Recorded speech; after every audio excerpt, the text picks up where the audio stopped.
இன்றைக்கு சிலர்களுக்கு இதனுடைய பிரச்சனை என்னன்னே தெரியாமல் இருக்குது. கண்ணியமானவர்களே, நிக்காஹுடைய வைபவங்கள் வரும் பொழுது அங்கே மிக முக்கியமாக தேவைப்படுபவர் மாப்பிள்ளை தேவை, இரண்டாவது வழி தேவை, மூணாவது 2 சாட்சிகள் தேவை. மாப்பிள்ளைக்குரிய நிபந்தனை சொல்லிட்டோம், எப்படிப்பட்டவராக இருக்கணும் என்பதை. கண்ணியமானவர்களே, இரண்டாவது கட்டம் வழியுடைய பிரச்சனை. வழி என்பது சொந்த பிள்ளைக்குத்தான் வழியாக வர வேண்டும். நான் இதை ஏன் சொல்றேன்டா, இன்றைக்கு சிலர்கள் இருக்கிறாங்க, அவங்களுக்கு ஒரு பொம்பளை பிள்ளை இல்லைன்னு சொல்லி ஹாஸ்பிட்டல்ல வச்சு பிள்ளைய மாத்திட்டாங்க. ஹாஸ்பிட்டல்ல வச்சு பிள்ளைய மாத்திட்டாங்க. அந்த பிள்ளைக்கு இவர் வாப்பா இல்ல, பிள்ளைய மாத்தி எடுக்கிறாங்க. பொம்பளை பிள்ளை தேவை என்று சொல்லி. கண்ணியமானவர்களே, 18 வயசாகிட்டது, உள்ள கல்யாணம் முடிக்கிற நிலைமை வந்துட்டது. கண்ணியமானவர்களே, இந்த பிள்ளைக்கு யார் வழியாக வர்றது? இந்த பிள்ளையுடைய வாப்பா யார் என்று ஆரம்ப கட்டத்திலிருந்து தெரிஞ்சு வச்சிருக்கணும். அப்படி இல்லை, இது மாற்று மதத்தை சேர்ந்த பிள்ளையாக இருக்கும் என்றால் இந்த இடத்துல காலையார் வழியாக வர வேண்டும். அதெல்லாம வேற யாரும் வழியாக வர முடியாது. வழி என்பது வாப்பாவுடைய பக்கத்துல மட்டும்தான் வழி, உம்மாவுடைய பக்கத்துல வழி இல்ல. மாமாமார், சாச்சாமார், அதாவது உம்மாவை 2வது தரம் கல்யாணம் முடியக்கூடிய சாச்சாமார் இருக்கிறார்களே, இவங்க வழி சொல்ல போறது. ஏன் செலவுல இந்த பொம்பளை பிள்ளைய வளர்த்திருக்கிறேன் என்று சொல்லி வழிக்கு போறாங்க. இவர்களுடைய வழி ஏற்றுக்கொள்ளப்படாது. அது ஜினா, அந்த நிக்காஹ் ஜினாவாகிடும். கண்ணியமானவர்களே, வழி என்பது வாப்பா சொந்த இந்திரியத்தின் மூலமாக உருவாக்கப்பட்ட குழந்தை. முதலாவது இரவு தன்னுடைய மனைவியோட சேர்றாரு, 1 மாசம் இருக்கிறாரு, 1 மாசத்துல புள்ள உண்டாகுது. வாப்பா மனைவிய, கணவன் மனைவி 2 பேரும் பிரிஞ்சிடறாங்க. எந்த விதமான தொடர்பும் இல்லை. கண்ணியமானவர்களே, இந்த உழைப்பும் இந்த ஹக்கும் இந்த பிள்ளைக்கு சேரல. ஆனாலும் வழி வாப்பாதான், வழியா வர வேண்டியவர் வாப்பா. நேற்று இரவு கூட இந்த ஒரு பிரச்சனை போகுது. வழி சொல்றதுக்கு மாமா வாராரு. மாமாக்கு எப்படி வழியுடைய உரிமை இருக்குது? கண்ணியமானவர்களே, வழியுடைய பிரச்சனையை கொஞ்சம் பாருங்க. எப்ப ஒவ்வொரு மஹல்லாக்களுக்கும் என் வீட்டில் திருமணம் நடக்க போகுது ஒரு லெட்டர் கடிதம் மஸ்ஜிதுக்கு வருகிறோம், அப்ப அதுல வழி யாருன்னு கேட்டிருக்கிறாங்க. ஒவ்வொரு பள்ளிகளையும் இருக்குது, அது சைன் பண்ணணும். கண்ணியமானவர்களே, வழிய எழுதி தரவானம், வழியை நேரடியாக காட்ட சொல்லுங்க. யார் வழி என்று பாருங்க. நேரடியாக நிக்காஹுடைய மஜ்லிஸுக்கு வாரத்துக்கு முன்னாலே அங்க வழியுடைய பிரச்சனை முடிவு செய்யுங்க. யார் வழி? வழியா வரக்கூடியவர் யார்? வாப்பா இல்லாட்டி யாரு? அதுக்கு பின்னால யாரு என்பதை இஸ்லாம் அங்கே சொல்லி தந்திருக்கிறது. இதை இஸ்லாம் விட்டு வரல. எனவேதான் சொந்த பிள்ளைக்கு வழியாக வர வேண்டும்.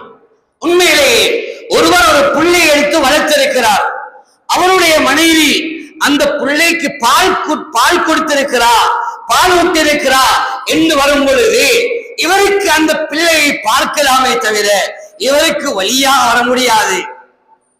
பார்த்தல் என்ற ஒரு சட்டம் இருக்கிறது. ஒரு பிள்ளை எடுத்து வளர்க்கும் பொழுது அந்த பிள்ளையை பார்க்கிறது என்பதற்கு இஸ்லாம் அங்கே எங்களுக்கு அனுமதி தருகிறது. உங்களோட மனைவி பாலூட்டல்ல என்று சொன்னாலும் கூட அந்த இடத்துல அந்த பிள்ளையை பார்க்கிறது பருவ வயசுக்கு பின்னால ஹராமாக்கப்படுது.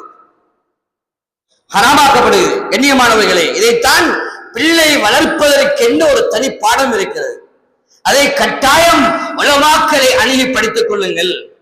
எனவே கண்ணியமானவர்களே, பலர்கள் சொல்றாங்க வாப்பா என்பவர் அவர் அப்படிப்பட்டவர் இப்படிப்பட்டவர். உம்மா வாப்பாவுக்கும் தான் சண்டை, அது பிள்ளைக்கும் வாப்பாவுக்கும் சண்டை இல்லை. பிள்ளட வாப்பாட தொடர்பு அது மௌத்து வரைக்கும் வாப்பாதான். அதுக்கு மறுமையில நீங்க 2வது கல்யாணம் முடிக்கிறாங்க என்பதற்காக சாட்சாட பெயரை சொல்லி இன்னார் ரமான் இன்னார் என்று அல்லாஹ் அழைக்கிறல்ல, வாப்பாட பெயரை சொல்லி இன்னார பிள்ளை இன்னார் தான் என்று அல்லாஹ் அழைக்க இருக்கிறார். கண்ணியமானவர்களே, எனவே வாப்பா என்ற அந்தஸ்து அது விட்டுவிட முடியாது. சிலர்கள் ஆரம்ப கட்டத்தில் இருந்து அண்மையில் ஒருவர் வந்து சொன்னார் என்கிட்ட, அதுல ஏன் நீங்க இப்படி கேட்கிறீங்க, நீங்க தானா வழி என்று ஏன் கேட்கிறீங்க என்று கேட்கும் பொழுது நான் அவர்கிட்ட சொன்னேன், இல்ல நீங்க சில நேரம் பிள்ளைய வளர்த்து இருக்கலாம். அவர் சொன்னாரு, இப்ப நடக்கிற கல்யாணத்துல இது என்று சொன்ன புள்ள, ஆனா எனக்கிட்ட ஒரு புள்ள இருக்குது, நான் என்ன மனைவியுடைய புள்ள, அது நான் கல்யாணம் முடிச்சது இதுவரைக்கும் அந்த அந்த கணவர் யார் என்று கேட்கல, நீங்க சொன்னதுக்கு பின்னால்தான் அவர் யார் என்று தேடணும் என்று சொல்றார். கண்ணியமானவர்களே, இந்த வழியுடைய ரொம்ப முக்கியமானவைகள் இருக்குது. அதை கட்டாயம் தேடி படியுங்க. அந்த வழியை பாருங்க, வழி சரியானவரா என்பதை கட்டாயம் தேடுங்க. சவுதியுடைய உலமாக்கள் ஒரு 5-6 வருடத்துக்கு முன்னால ஒரு ஃபத்வாவை வெளியிட்டாங்க. அரபு பத்திரிகைகள்ல வந்தது. கண்ணியமானவர்களை சொன்னார்கள், யாருக்கு தொழுகை இல்லையோ அவருக்கு வழியாக வர முடியாது என்ற விடயத்தையும் சொல்லி காட்டியிருக்கிறார்கள். எனவேதான் ஒரு வழி என்று சொல்லக்கூடியவருடைய அந்த அந்தஸ்து, அவருக்குரிய உரிமையையும் ஸல்லல்லாஹு அலைஹி வஸல்லம் அவர்கள் அழகான முறையில் சொல்லி தந்திருக்கிறார்கள். இமாமுனா ஷாஃபிஈ ரஹிமஹுல்லாஹ் அவர்கள் சொல்லும் பொழுது, லா நிக்காஹ் இல்லா பி வலியின், வலி இல்லாமல் நிக்காஹ் இல்லை என்பதை சொல்லி இருக்கிறார்கள். எனவேதான் நிக்காஹுக்குரிய திருமணத்துக்காக முக்கியமானது வலி என்பதை மறந்துவிடக் கூடாது. எனவே கண்ணியமானவர்களே, இரண்டாவது கட்டம் 2 சாட்சிகள் இந்த இடத்திலே தேவை. 2 சாட்சிகள் தேவை. அந்த 2 சாட்சிகளும் எப்படிப்பட்டவர்களாக இருக்க வேண்டும்? இது நிக்காஹுடைய வைபவத்துக்கு வந்துவிட்டால் நாங்கள் சொல்கிறோம் என்ன தெரியுமா? ஒரு மாப்பிள்ளை பக்கத்துல இருந்து வருவாங்க, ஒரு பெண்ணுடைய பக்கத்துல இருந்து வருவாங்கன்னு சொல்லி சைனை வச்சுட்டு போறதுக்கு மட்டும் நாங்க அவர்களை பயன்படுத்துகிறோம். அப்படி அல்ல.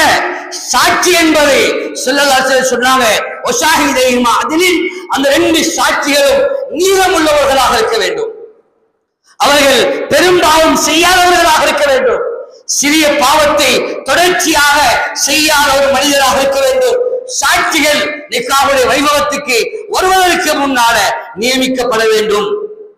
ஒரு சில வேளை ஒரு பெண்ணிடத்தில் பேசி ஒரு சாட்சியாக நியமிக்கப்பட்டவர் கேட்கிறாரே, மகள் உங்களுக்கு இந்த கல்யாணத்துல விருப்பமா?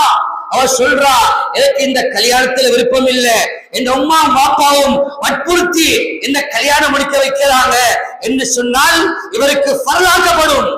இந்த ஃபர்ல் 5 ஃபர்ல போல இவருக்கு ஃபர்லாக்கப்படும். நிக்காஹுடைய மஜ்லிஸுக்கு வந்து இந்த பெண்ணுக்கு இந்த நிக்காஹ்ல விருப்பம் இல்லை என்று சொல்றதும் இவருக்கு கடமையாக்கப்படும். இதுக்குத்தான் சாட்சி என்று சொல்றது. வெறுமனே சைன் வச்சுட்டு போறது மட்டும் சாட்சி இல்ல. 3 இடத்துல 4 இடத்துல சைன் வச்சுட்டா அதே பொறுப்பு முடிஞ்சது என்பது அல்ல. கண்ணியமானவர்களே, நிக்காஹுடைய மஜ்லிஸுக்கு முன்னால இந்த சாட்சிமார் மாப்பிள்ளிடத்துல பொண்ணிடத்துல கட்டாயம் கொஞ்சம் கேட்கணும், விசாரிக்கணும் என்பதை இஸ்லாம் இந்த இடத்திலே தெளிவுபடுத்துகிறது.